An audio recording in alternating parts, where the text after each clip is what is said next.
I've been cooking for quite a few years now. So many recipes have come and gone, but there are wonderful classics that are as popular as ever. In this series, I'll show you how to cook some of the best of them in my very special way. I'm just saving on the washing up. From timeless ideas, perfect for entertaining, I can't wait to see my artichoke candles on your dining table. to tempting dishes inspired by our green and pleasant land.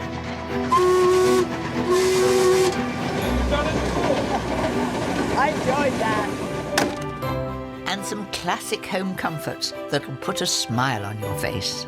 These dishes can often seem daunting, but I'm going to show you some tips and techniques that make them quick, easy, and simply delicious. And most importantly, with almost no fuss. In this programme, some favourites from the past that are making a great comeback. Whoa! How about that then?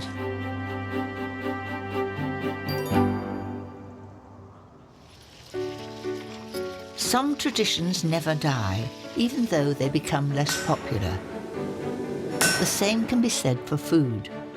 I want to cook you some recipes that had fallen from favour, but are now making a comeback. A French classic that was once the cornerstone of fine dining. The quintessential 70s favourite for a scrumptious lunch. One of the original one-pot wonders, full of flavour and warmth. And this heavenly combination of banana and toffee, where would we be without it? But first, a starter that's come flying back into our hearts. Prawn cocktail was the fashion in 1966 when I first made it. The very first dinner parties that we had when we were married, an awful lot of thought and effort went into what you were going to serve.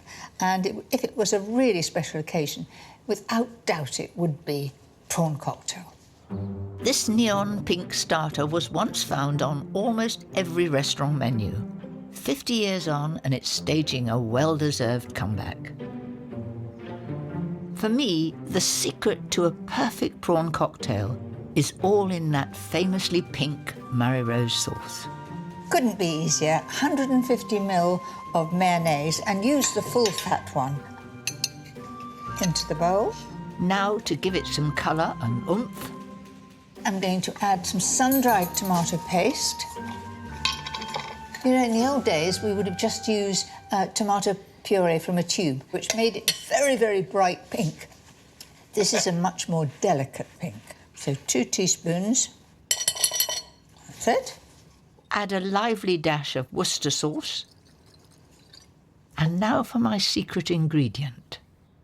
In 1966, I put hot horseradish sauce in it, and I've kept up the tradition, and I think it's one of the best Mary Rose sauces. Finish your sauce with seasoning and a generous squeeze of lemon. So that's it. Add some lovely North Atlantic prawns. Make sure to pat them thoroughly dry. If they're all wet, when you put them in with the mayonnaise, it'll become very, very runny. Gosh, it's certainly taking me back a bit. Finally shred some beautifully crisp lettuce. But for me, what makes it a prawn cocktail is the gorgeous presentation. Pile the prawns on top of the lettuce. In that goes. Just fabulous. And one final flourish. Some beautiful prawns. How you put them is just up to you, but I think they look rather nice hanging on the side.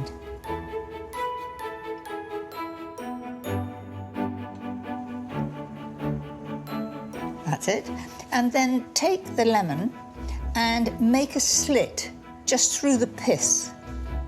It'll grip on the side of the glass.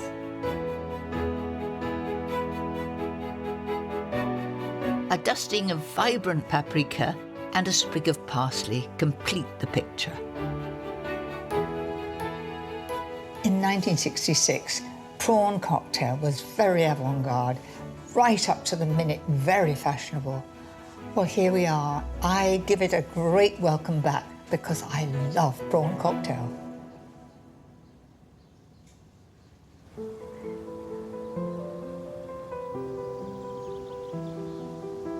Some traditions are definitely worth saving, whether it's recipes from the past or an old-fashioned way of farming the ingredients. I've come to a beautiful corner of Hampshire, next to the New Forest, to meet Robert, a farmer with a lifelong love of horses. Morning, Mary. Good morning. Shake hands as soon as I got rid of this lot. Hello there. How are you? You okay with horses? I love them, thank you. What's she called? This is Edith. Hello, Edith. You're going out to do some work, young lady. And just to top it off, she's got to work with a stallion as well. So Oh, dear. You're going to have a tough time. it's your turn. Edith, get Come off on. me. Like many of the horses he breeds, Robert was born on this farm, and he's never strayed from the old ways of working the land. Forgive me, but, you know, there aren't machines. Why do you do it with horses? My father never fully mechanised, worked tractors along with horses and vice versa. And so Dad never got rid of them when everybody else did. And so I was brought up with them. They sort of grow on you somehow. And how many horses would you use for ploughing usually? We use anything up to 8. Good gracious, you'd prefer it this way? There are days when you think, well, I'm not sure why I'm doing this at all, but it's a joy. If it goes well, there's nothing better. Well, we've got her all ready. How difficult is it? Will you show me? Oh, certainly. I have never been ploughing before. Oh, well. Not with horses. Well, come on, Edith. We'll put the bridle on Norse first. It's never too late to teach an old dog new tricks. Come on, Edith, try and keep up.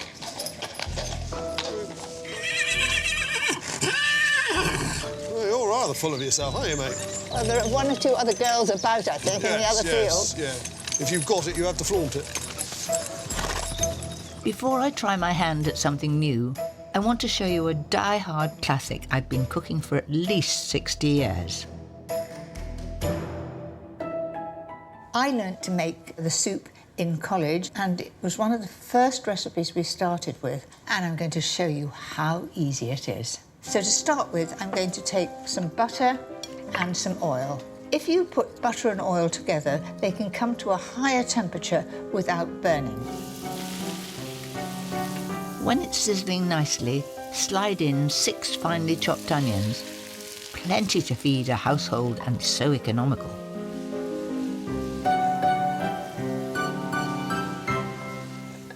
You coat them all in the butter and the oil. I'm not trying to colour them at all, I'm just trying to make them very soft. Down with the heat and just let them cook very, very gently. Now that has had 10 minutes cooking in its own steam.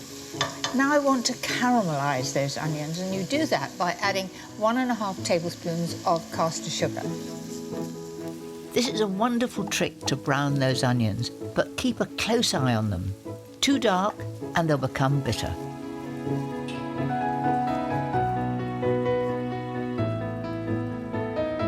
So the onions have been cooking for about 15 minutes. They're a gorgeous sort of conker colour, and the smell is wonderful.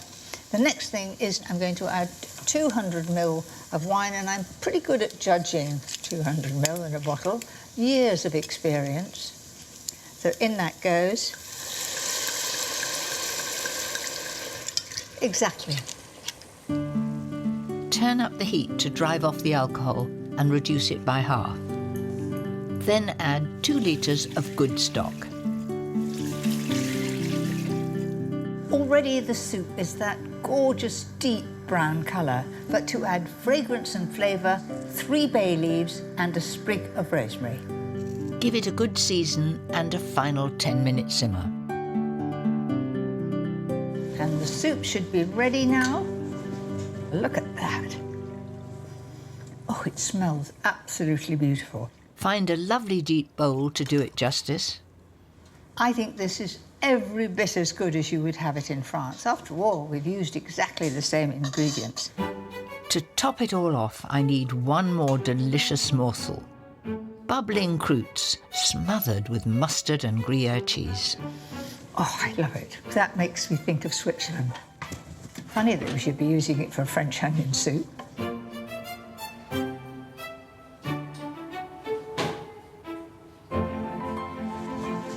These are toasted to perfection, and it should be really crispy. And that's how it should be, because the moisture of the soup will come up and make it a little bit soft, and it'll be full of wonderful textures. And there you have it, a classic comeback. As good as it was in my college days, it really is one of the best soups you'll ever taste.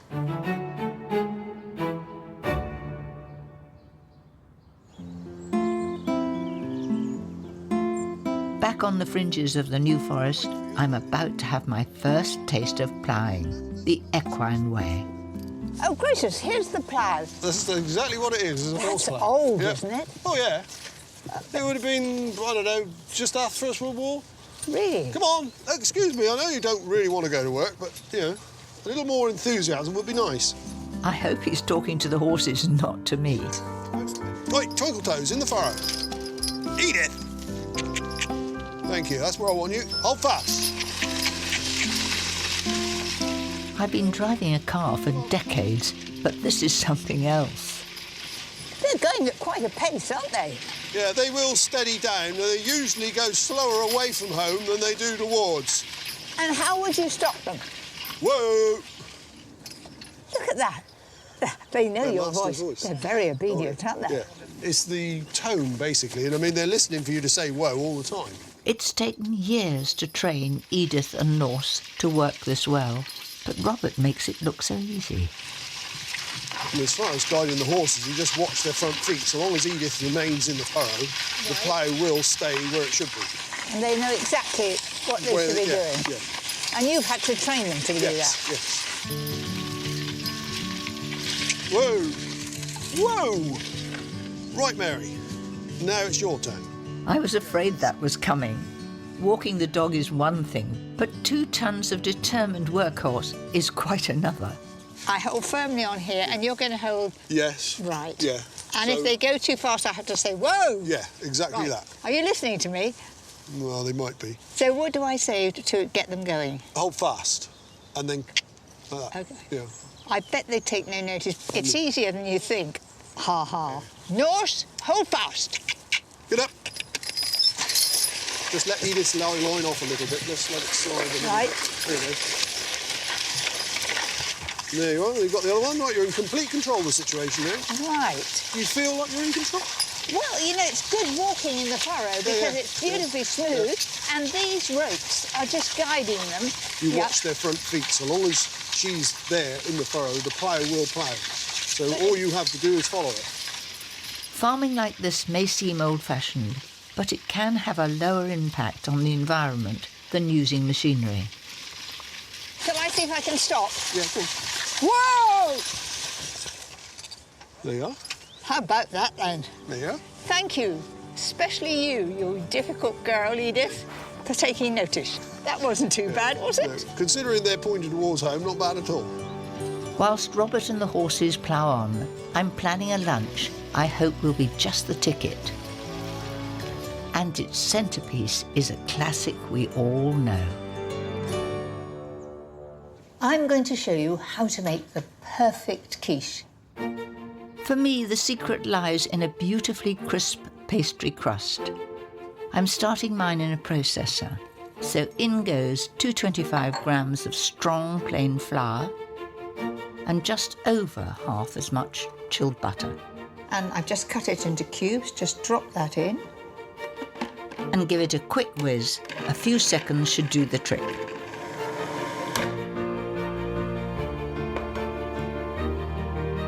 Now that, to me, resembles breadcrumbs. To bind those breadcrumbs together, I like to add a whole egg with just a touch of water. Exactly 1 tablespoon. On with the top, and then process it until it is almost coming together.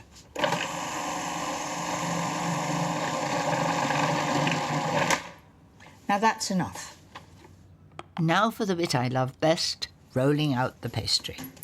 That's it. Always flour underneath the pastry. This brings me back to my college days.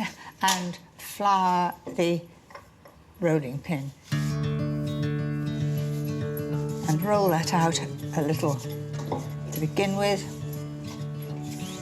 Keep it in a round.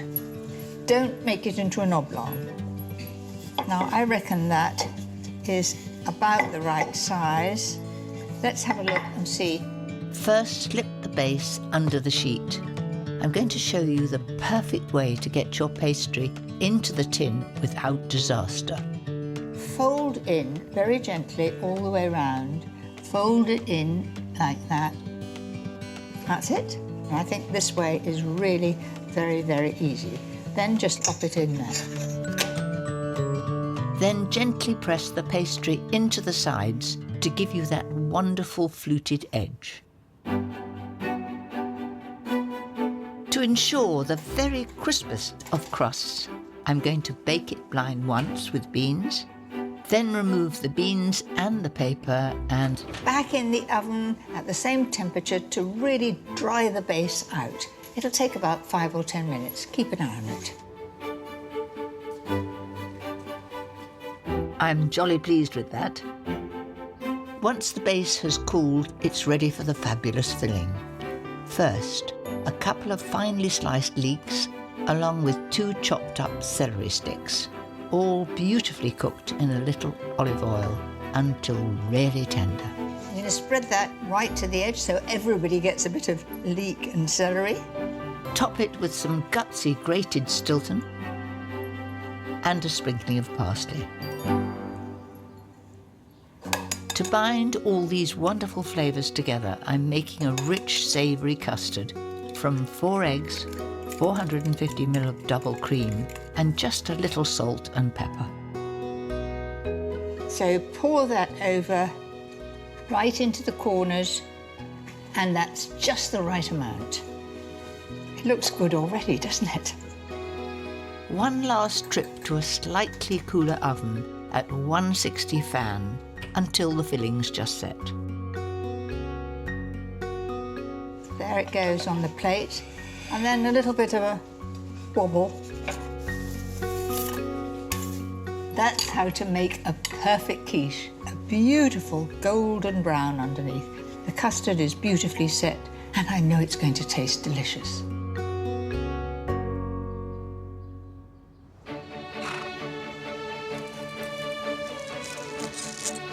And where better to serve a delicious quiche than at a Plowmans Lunch, amongst crusty bread, homemade chutney and some beautiful cheddar. Robert, I hope you're hungry. Come and join me. Can I put you in charge of the cider? I wouldn't do that. Oh, come on. There we are. I'll cut you a bit of cheese. Every farmer likes cheese, don't they? Well, when I was a kid, a Plowman's lunch was a raw onion, big lump of bread, big lump of cheese, and a bottle of cold tea. These are old boys usually. Their teeth had gone, so it was out with a pocket knife, and they cut a bit off, peel the onion. It's better than your old onion and bread. Now, this is Stilton and leek. I'm honoured. Very, very There we are. Moving up, moving up. Oh, it's moving up, isn't it? And I like the pastry is the best part. Very good. It's hard work, isn't it, ploughing? Oh, yeah. But you love it. You're keeping on with this craft. It's... The skill takes a lot of the work out of it, but it is still, hard work. I think I should drink to you and thank you for a very happy day. And I have just started to learn another skill. Cheers. Cheers.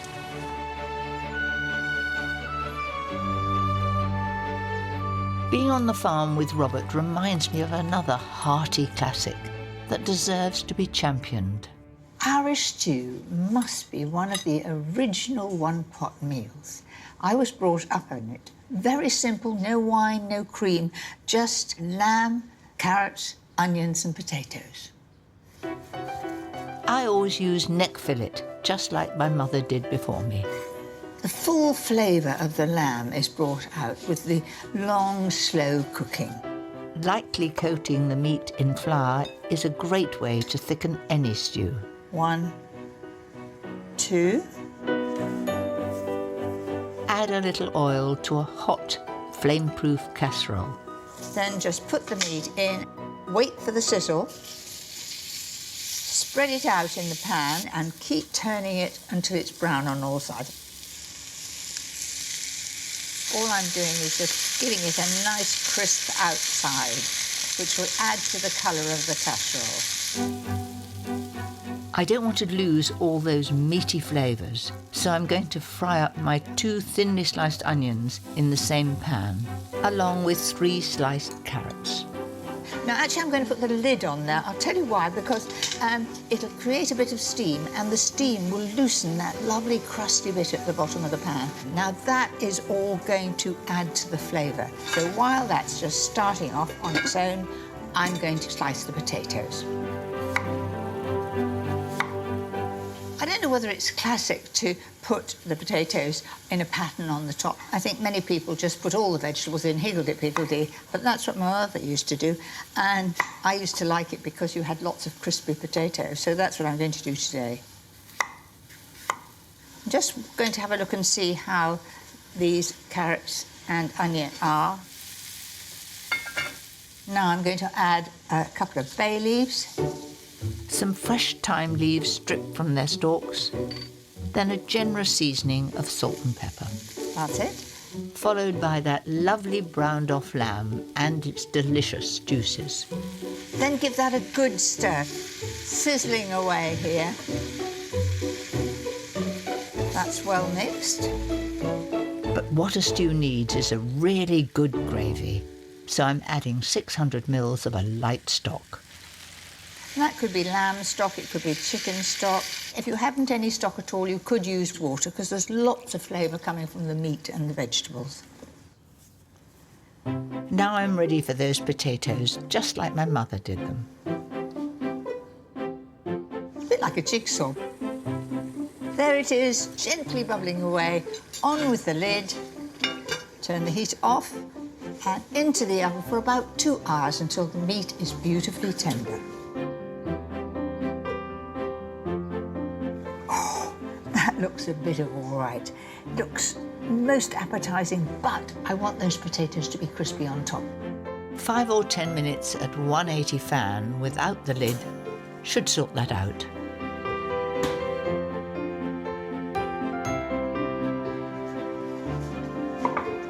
This doesn't half remind me of home.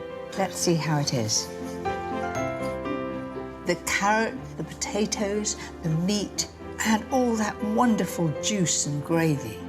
That slow cooking, it makes all the difference. Pretty good.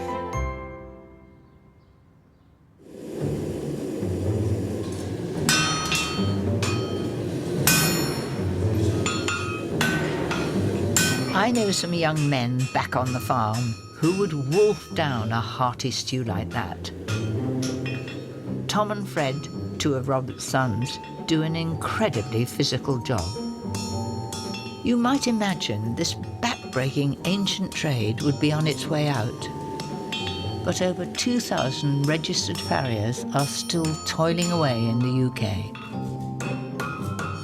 That's certainly hard, hot work. It certainly is. And that's for quite a big horse, isn't it? Yeah, this is for cart horses. We only make the cart horse shoes now. Everything else you can buy in much cheaper and easier than sweating over this. So how many horses do you have here? I don't know, must have 30 full-breds and probably 20 odd ponies and things. There's got to be 50 horses here. Well, you could be kept in business on your own horses, couldn't I mean, you? Dad doesn't pay very I much. was just going to say, I bet he's not as generous. No, certainly not. But these 2 don't just earn their money through sweat. It took them 4 long years to gain the expertise required to shoe horses. You've got to know about where the blood is, bones are, ligaments, everything. And that's why the apprenticeships are long. So you've got to have the skills, you've got to be able to do all of it. And you do that all by the eye, you don't measure it, that's experience. I used to measure it when I was learning. I notice your dog is very near, knows exactly what you're doing. It's amazing to think that was a straight bit of steel before you started. Magic. It is magic. You've got to be tough to do your job, haven't you? I can see you've got an awful lot to do. And at the back there, I can see 2 mugs of tea. You haven't half deserved it. Thanks so much. If anyone deserves something rich and sugary with their cuppa, it's these two. I'm pretty sure a slice of my banoffee pie would go down a treat.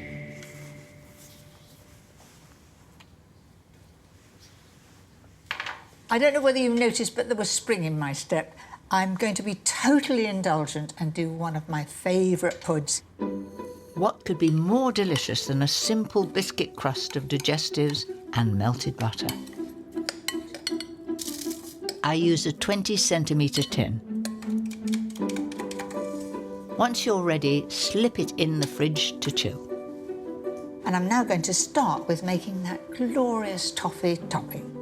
Mix together 75 grams each of butter and light muscovado sugar and stir until the sugar has completely dissolved. And then we add the condensed milk. What memories have you got of condensed milk? I can remember it in a tube. We used to put it on biscuits, you'd put it on bread, and it just brings back some sort of... Wouldn't you like to be dipping your finger in that? It is glorious, happy memories. It's really, really wicked. So let's add the wickedness to the pan now. You've got to stir it all the time. And if you don't, you get little brown marks on the bottom of the pan, and it really does spoil your banoffee pie. Once it's transformed into a gorgeous thick caramel, mix in a teaspoon of vanilla extract, then pour it all over your chilled biscuit base. Look at it. Rich and indulgent.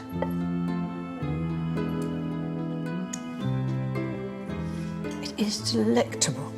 It's absolutely delicious. I'm just saving on the washing up. After an hour or so in the fridge, my irresistible toffee should be set. What's needed now is a layer of bananas. Just in from the edge, because if I leave the edge right out, it'll go brown, so I shall be keeping the air from it when I put the cream on top. Just in case you thought that wasn't enough richness, it's time for a generous dollop of whipped cream. I told you it was an indulgent pudding. If you can fight off the clamouring crowds long enough, give it another hour to chill. Finish with a flourish of piped dark chocolate.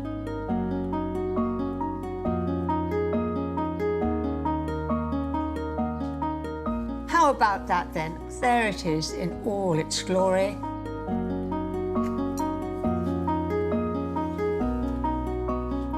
Not much gets better than this. It's absolutely superb. Well worth the effort, and I'm enjoying every mouthful.